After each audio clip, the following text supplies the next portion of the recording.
Claro, Diego. Mira, hoy la Iglesia nos invita a celebrar a la Sagrada Familia. Y nos invita a hacerlo en la misma semana en que celebramos el nacimiento del Señor. Y nos propone hacer esta celebración a partir del pasaje de la presentación de Jesús en el templo. Es de notar que las palabras de los ancianos Simeón y Ana ya las hemos escuchado durante la semana, así es que hoy, más que centrarnos en los personajes, te propongo más bien mirar que estos personajes representan a 3 generaciones distintas: a Jesús recién nacido, a María y a José, y a una pareja de ancianos que no eran nada entre sí. Bueno, pues estas 3 generaciones nos hacen recordar a una familia común y corriente, a niños, a padres y abuelos de las 2 partes. Por tanto, hoy recordaremos no solo a los papás e hijos, sino también a nuestras familias ampliadas, que incluyen abuelos, tíos, primos y demás familiares. Así es que, si te parece, Diego, te invito a conversar acerca de ese pasaje y a hablar de la familia del Señor y de nuestras familias. Claro que sí, Padre Gerardo. La primera pregunta sería, ¿por qué la Iglesia nos invita hoy a meditar en la familia de Jesús? Bueno, Diego, porque una parte importante de la grandeza de un hombre o de una mujer se explica por la familia que ha tenido y por la gente que lo ha rodeado. Y en ese sentido, la familia de Jesús estuvo a la base de lo que él fue. Jesús fue grande, extraordinario, y como sabemos, la grandeza de una persona es compleja y está formada de varios componentes. En forma muy sencilla, puedo resumirlos de la siguiente manera. El principal fundamento de la grandeza de un individuo es evidentemente su propia naturaleza y los dones y habilidades con los que ha nacido. El problema es que, así como sucede con una plantita que empieza a crecer, su desarrollo no solo depende de la semilla de la cual brota, sino también de la tierra en la que se siembre, del agua, abonos y de los cuidados que se le proporcionen, de las condiciones del invernadero, del clima, etc. De la misma manera, en una persona, esa tierra, ese abono y cuidados y ese invernadero en donde se cría son la familia, los amigos, los círculos en los que se mueve y las personas que frecuenta. Entonces, si la familia en la que se cría un niño o una niña es desfavorable, no es un buen entorno, ¿significa acaso que no va a poder ser una buena persona? Mira, Diego, tu pregunta es difícil de responder, pero lo que sí te puedo decir es que si una persona con todos sus dones personales crece en un ambiente que favorezca su desarrollo, ciertamente ese individuo llegará a ser grande. Pero si la persona crece en un ambiente desfavorable, es muy probable que no se desarrolle, o se desarrolle a medias, o incluso se desarrolle para hacer el mal.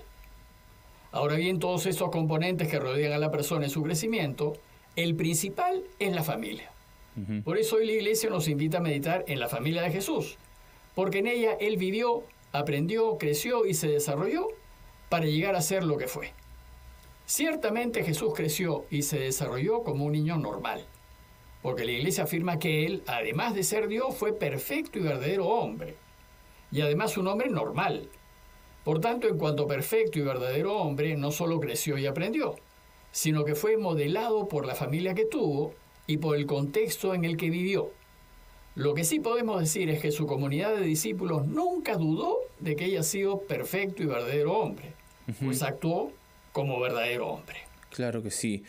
Padre Gerardo, le pido que nos tomemos unos minutos, y luego regresamos para seguir con este diálogo. Vamos a una pausa y regresamos con más en Domingo es Fiesta, aquí por RPP, la voz de todo el Perú.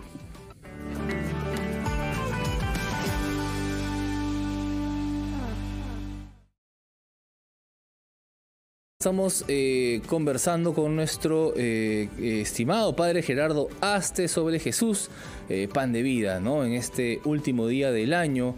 Y Padre, queda una pregunta pendiente acerca de lo que manifestaba usted explicando el Evangelio. La Iglesia afirma y enseña que Jesús también fue un verdadero y perfecto Dios, ¿no? ¿No será que Jesús llegó a ser lo que fue porque fue un verdadero y perfecto Dios precisamente? Bueno, digo, mira, como les dije, sus discípulos y la gente de su tiempo siempre supieron que Jesús fue verdadero y perfecto hombre.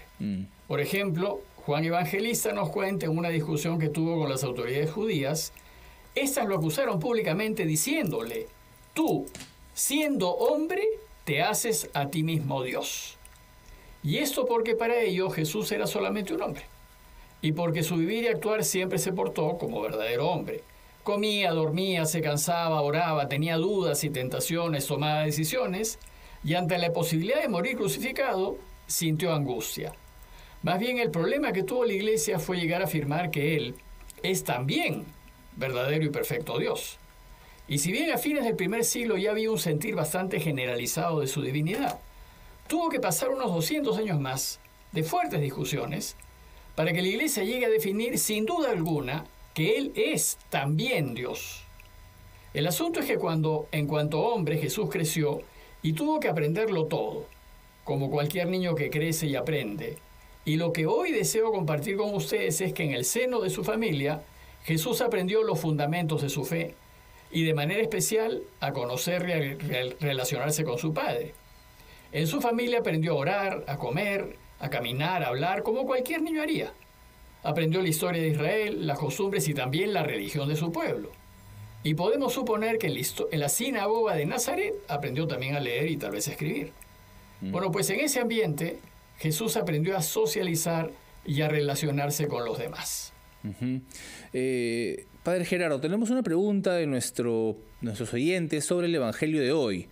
¿Te parece si le escuchamos para que luego puedas comentarnos tu respuesta? Padre Gerardo, soy Ángela. Deseo que me aclare algo. Nos dice que Jesús aprendió a orar en su familia. ¿Cómo así? Mira, gracias por la pregunta. Lo cierto es que en cuanto hombre tuvo que aprender a orar, porque nosotros tenemos que aprender a orar.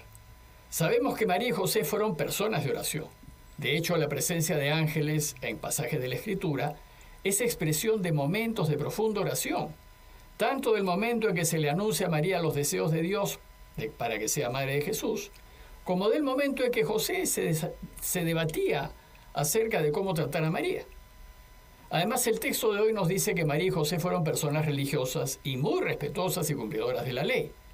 Pues nos dice que cuando llegó el tiempo de la purificación, según la ley de Moisés, los padres llevaron a Jesús a Jerusalén para presentarlo al Señor, de acuerdo con lo escrito en la ley del Señor. Todo primogénito varón será consagrado al Señor, y para entregarle oblación, un par de tórtolas o 2 pichones. Según este texto, María y José cumplieron con las 2 obligaciones que estaban mandadas en la ley. Así es que es fácil suponer que sus padres transmitieron a Jesús sus creencias religiosas y él se crió en un ambiente religioso. Padre Gerardo, ¿y cuáles son o fueron esas 2 obligaciones que mandaba la ley de Moisés? Diego, en primer lugar, la purificación de la madre. Porque la ley decía que 40 días después de dar a luz, la madre debía ir al templo a purificarse de su impureza legal. Ellos creían que con la pérdida de sangre durante el parto, las mujeres caían en impureza legal. Pues perder sangre es signo de perder esa vida dada por Dios. Era ir en contra de Dios. Lo mismo sucedía con la menstruación. Y segundo, la familia debía presentar al recién nacido al templo. Desde tiempos inmemorables, desde los tiempos de Caín y Abel, Israel creyó que todos los primeros hijos, primeras crías, primeras cosechas, eran de Dios. Y éste las podía reclamar en cualquier momento. Por eso el Génesis nos cuenta que Dios le pidió a Abraham que le entregue a su primer hijo, a Isaac, porque le pertenecía. Entonces, como el primer hijo era de Dios, la familia debía ir al templo a entregárselo. Pero en realidad lo que hacía era cambiarlo, recuperarlo, a cambio de hacer el pago que indicaba la ley. El Evangelio también nos dice, Padre Gerardo, que Jesús fue con su familia a vivir a Nazaret. ¿Nos puedes aclarar esto, por favor? Claro, Diego, el texto de hoy termina diciéndonos que cuando María y José cumplieron todo lo que prescribía la ley, se volvieron a Galilea, a su ciudad de Nazaret. Es decir, la familia volvió a ese pequeño y desconocido pueblito en donde Jesús se crió y en donde vivirá por más de 30 años. En medio de esa familia creyente, deseosa de hacer solo la voluntad de Dios. Y de los años de su infancia, el texto solo nos dice que el niño iba creciendo y robusteciéndose y se llenaba de sabiduría, y la gracia de Dios lo acompañaba. Llenarse de sabiduría nos indica que el niño Jesús fue aprendiendo a discernir la voluntad de su Padre en las cosas ordinarias de la vida. Y hoy que celebramos la Sagrada Familia, ¿qué enseñanzas deberíamos sacar los padres acerca de esta celebración? Bueno, la Iglesia nos propone meditar en la familia de Jesús para que nos sirva de ejemplo. a fin de que los papás puedan guiar a sus familias de la misma manera, y así sus hijos sean grandes y santos como lo fue Jesús. Sin duda, podemos decir que en su familia, Jesús aprendió a orar y a rezarle al Padre, como lo hacían José y María, y podemos afirmar que fueron dos las enseñanzas más importantes que sus padres le dieron. Primero, que el Padre es el único Señor, y eso significa que hay que ponerlo al centro de nuestras vidas, llamarlo con todo el corazón, con todo el alma y con todas las fuerzas. Es decir, hay que anteponerlo a todo, a nuestras familias, a nuestros amigos y hasta a nuestras propias vidas. Y hacerlo siempre, incluso en los momentos en donde nos jugamos el futuro. Y segundo, que la voluntad del Padre es que siempre tenemos que buscar. Esto es fundamental, digamos, es que José y María van a enseñarle a Jesús que hay que buscar al Padre siempre y hay que tenerlo como punto de referencia en todo lo que hagamos.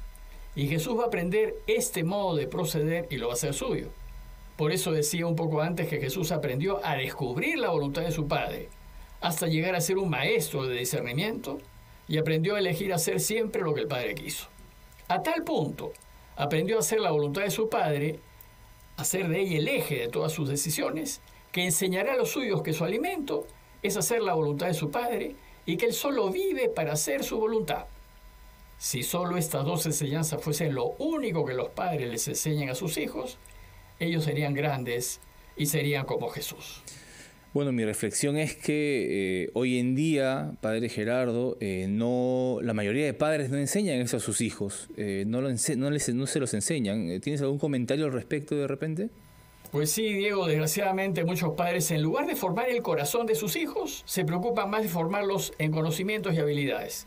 Quieren que sean deportistas para que ganen mucho dinero o que aprendan aquellas disciplinas que les posibiliten buenos puestos de trabajo. Por supuesto que hay que procurar que los hijos se formen bien, pero si los niños no tienen formado el corazón, los conocimientos, habilidades y disciplinas que aprendan no los usarán para ser felices, sino para acumular más, querer ganar a como dé lugar y buscarse los primeros. Y esto, sin tener un buen corazón, no hace felices a nadie. Si desean que sus hijos sean verdaderamente felices, críen a sus hijos para que sean buenos, honestos, justos y veraces. Críenlos para que sean sensibles ante el sufrimiento de los demás y críenlos para que aprendan a ayudar y a compartir con los más necesitados. Si son generosos, Dios estará siempre en medio de ellos. Vivirán en paz, tendrán familias unidas y nunca les faltará lo necesario para vivir. Gracias, Padre Gerardo, por hacernos entender este evangelio que es tan bueno como la buena noticia que vamos a compartir enseguida.